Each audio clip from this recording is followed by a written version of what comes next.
Ateinanti savaitė, kas mūsų laukia, kokios pagrindinės energijos. Žuvims, vėžiams ir skorpionams. Bendras fonas, pagrindinė nuotaika, jūsų nusiteikimas, kas ateina į jūsų gyvenimą, darbai, jūsų veikla,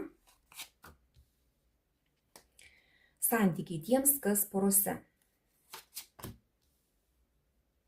Vienišiems kokia tikimybė sutikti naują žmogų jūsų gyvenime.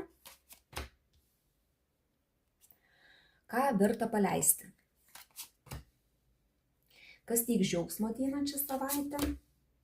Ko pasisaugoti? Ir patarimas, kaip tą savaitę praleisti kuo geriau. Ką kortos pataria? Pagrindinė savaitės energija, kardų dvejetukas.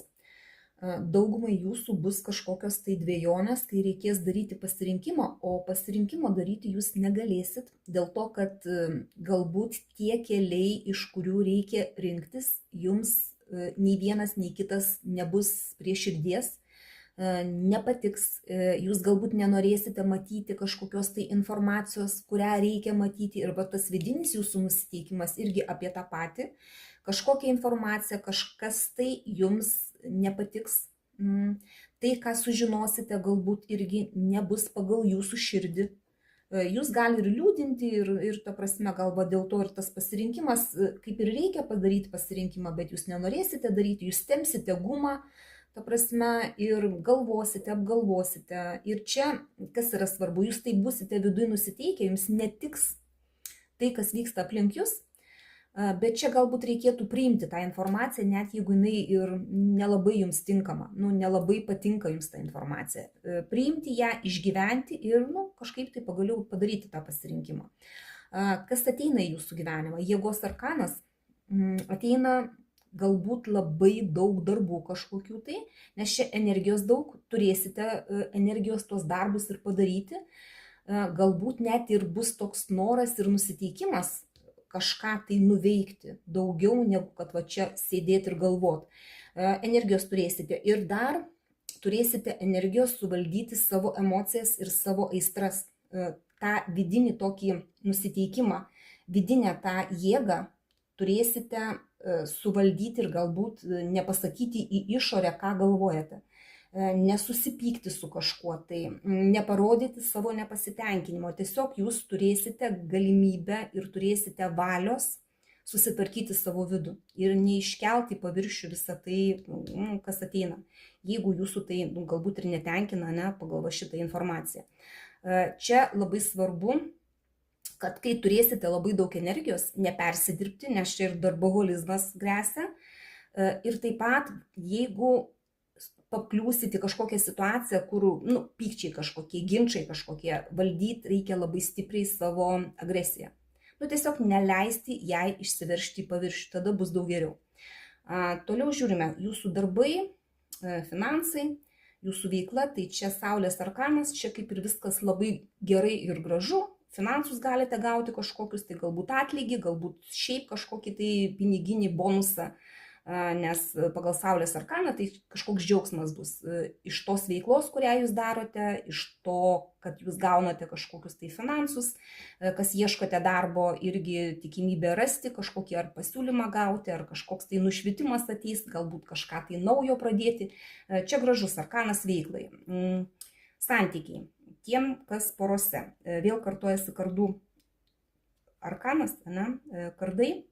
Galbūt ir pasirinkimus jūs turėsite daryti būtent tie, kas esate porose.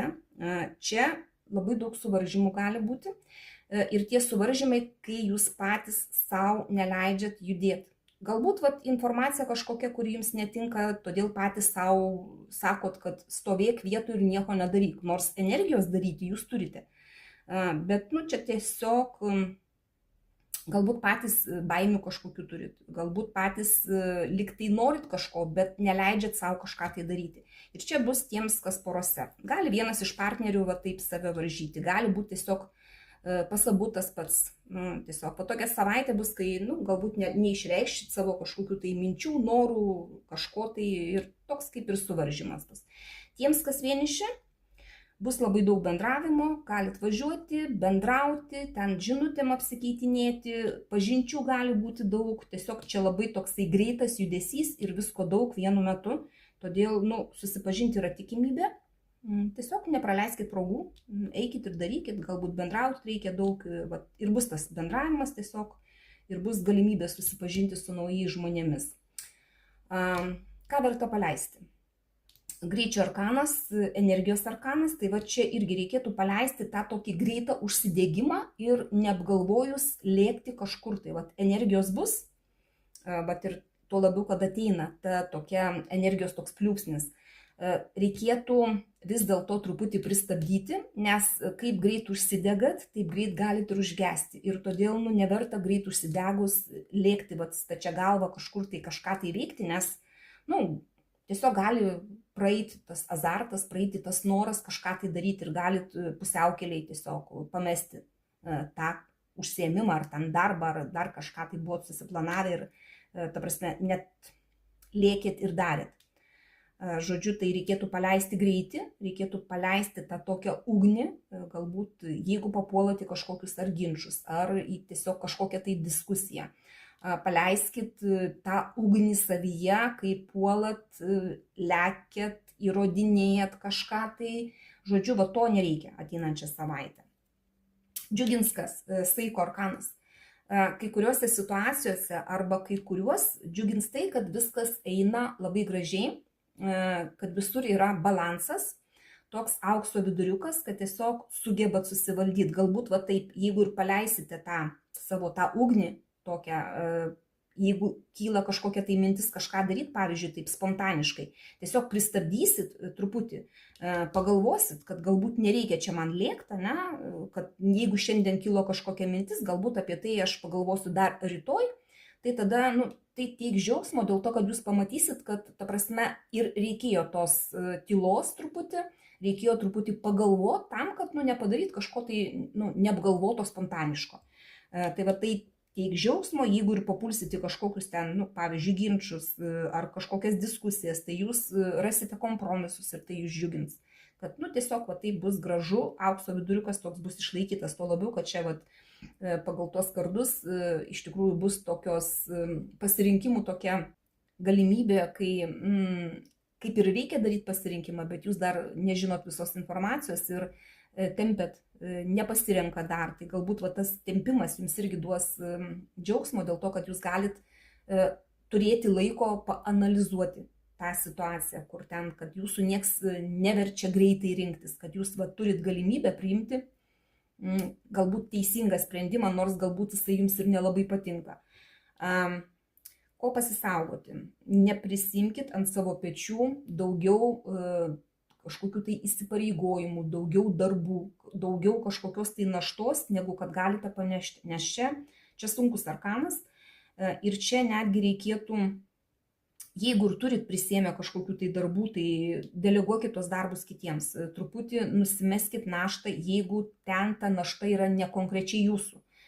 Tarkim, uždėjo jums ten kolegos darbe, ten partneris galbūt, draugai, ten šeimos nariai, ant jūsų pečių kažkokius įsipareigojimus, nebetemkit, jeigu matot, kad per sunku. Tai reikėtų pasisaugot dar labiau, neprisimti dar daugiau kažkokių tai įsipareigojimų, dėl to, kad jų ir taip jūs turit jau pakankamai daug. Ir patarimas, čia mergaitės jūs pačios ir iškritot, taurių karalienė, žodžiu, vandens stichija, tai kas jūs ir esate, tai čia ir pabūkite tą taurių karalienę. Jauskit, mylėkit, džiaukitės, rūpinkitės namais, savimi, savo artimais žmonėmis, tiesiog rodykit emocijas, jeigu tų emocijų turite, galbūt nereikia prieiti iki kažkokių tai isterijų, nes taurių karalienė gali ir rodyti ir ašaras, ir, žodžiu, isterijas, ne tik džiaugsmą, tiesiog, bet mylėkit, leiskitės savo jausti. Tiesiog, atsipalaiduokit galbūt kažkiek tai, nes savaitės pats tas fonas su tais pasirinkimais iš tikrųjų nėra lengvas. Nors su darbais galbūt bent jau džiaugsmas yra. Šiaip savaitė visai nebloga, bent jau tos energijos, kurios bus pagrindinės ir kurios bus svarbiausios ateinančią savaitę, jos tokios visai, gal aš sakyčiau, neblogos. Čia galit galbūt kažkokią žinutę gauti ir tas vidus bus toksai, kad Ne viskas jums tinka, apie ką sužinojot, bet iš principo tai išgyvenat, paleidžiat ir einat toliau. Bent jau to aš jums linkiu ateinančią savaitę. Priimkite tik tai, kas rezonuoja. Visą kitą paleiskit.